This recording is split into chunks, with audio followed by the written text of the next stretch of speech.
একটি দরিদ্র বৃদ্ধ মহিলার হৃদয়বিদারক গল্প, স্থিতিস্থাপকতা এবং আশার গল্প। একটি কোলাহলপূর্ণ শহরের উপকণ্ঠে একটি ছোট, জরাজীর্ণ বাড়িতে মারিয়া নামে একজন বয়স্ক মহিলা থাকেন।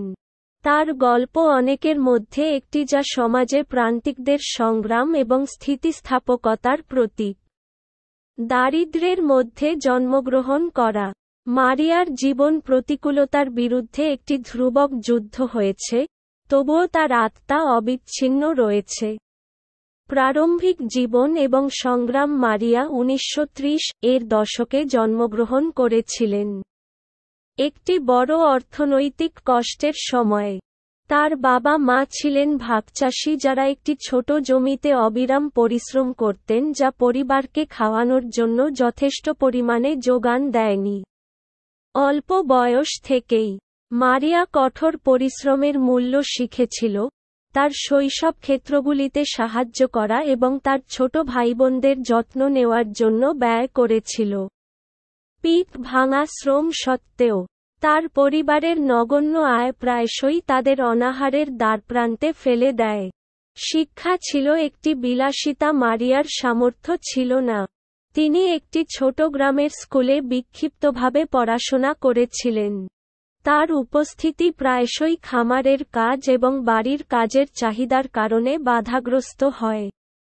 তবুও, মারিয়া একজন প্রখর শিক্ষানবিশ ছিলেন। মাঠে দীর্ঘদিন পরে নিজেকে মোমবাতির আলোয় পড়তে এবং লিখতে শিখিয়েছিলেন। আজীবন কষ্টের বড় হওয়ার সাথে সাথে মারিয়ার জীবন আর সহজ হয়ে ওঠেনি।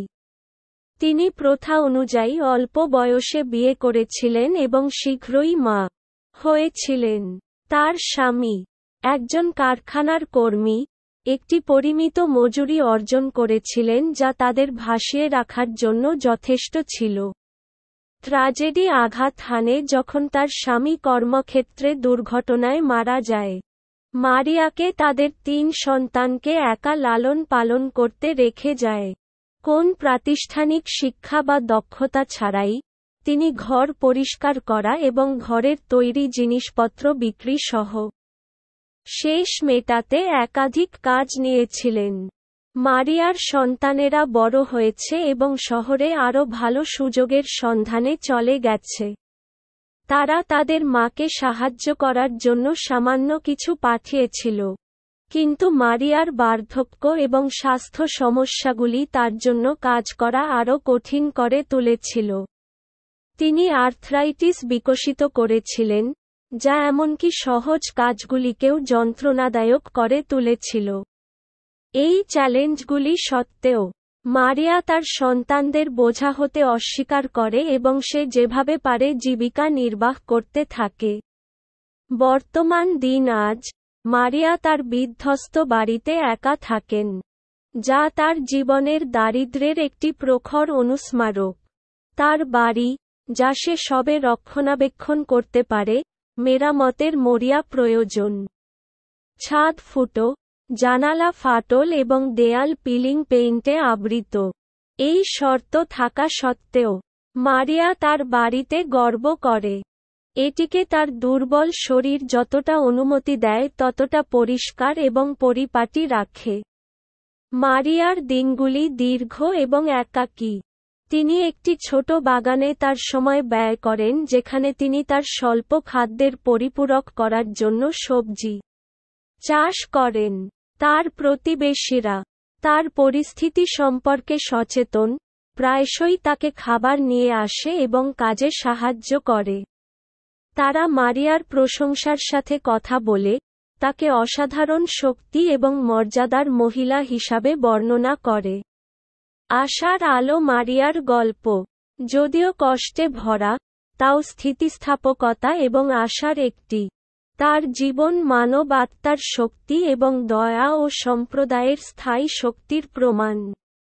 অনেক চ্যালেঞ্জের মুখোমুখি হওয়া সত্ত্বেও, মারিয়া ভবিষ্যতের জন্য আশাবাদী। তিনি এমন একটি সময়ের স্বপ্ন দেখেন যখন তিনি ক্ষুধা বা গৃহহীনতার ভয় ছাড়াই বাঁচতে পারবেন। এমন একটি সময় যখন তার অতীতের বোঝা উঠে যাবে। সম্প্রদায়ের সংস্থাগুলি সম্প্রতি মারিয়ার দুর্দশার বিষয়ে আগ্রহী হয়েছে। একটি স্থানীয় দাতব্য সংস্থা তার বাড়ি মেরামত করতে এবং তাকে নিয়মিত খাবার সরবরাহ করার জন্য তহবিল সংগ্রহের জন্য কাজ করছে। স্বেচ্ছাসেবকরা তাকে নিয়মিত দেখতে যান, সাহচর্য এবং সহায়তা প্রদান করেন। দয়ার এই ছোট কাজগুলি মারিয়ার জীবনে আশার আলো এনেছে। তাকে মনে করিয়ে দেয় যে সে ভুলে যায়নি। উপসংহার মারিয়ার গল্পটি দারিদ্র্যের মধ্যে বসবাসকারী অনেক বয়স্ক লোকের মুখোমুখি নীরব সংগ্রামের একটি মর্মান্তিক অনুস্মারক। এটি সম্প্রদায়ের সহায়তার গুরুত্ব এবং সামাজিক পরিবর্তনের প্রয়োজনীয়তাকে তুলে ধরে তা নিশ্চিত করার জন্য যে কেউ তাদের বৃদ্ধ বয়সে কষ্ট ভোগ করতে না পারে। আমরা যখন মারিয়ার জীবনকে প্রতিফলিত করি, তখন আমাদেরকে পদক্ষেপ নেওয়ার জন্য বলা হয়, যাদের প্রয়োজনে সাহায্যের হাত প্রসারিত করা হয় এবং আরও ন্যায্য এবং সহানুভূতিশীল বিশ্বের জন্য পরামর্শ দেওয়া হয়।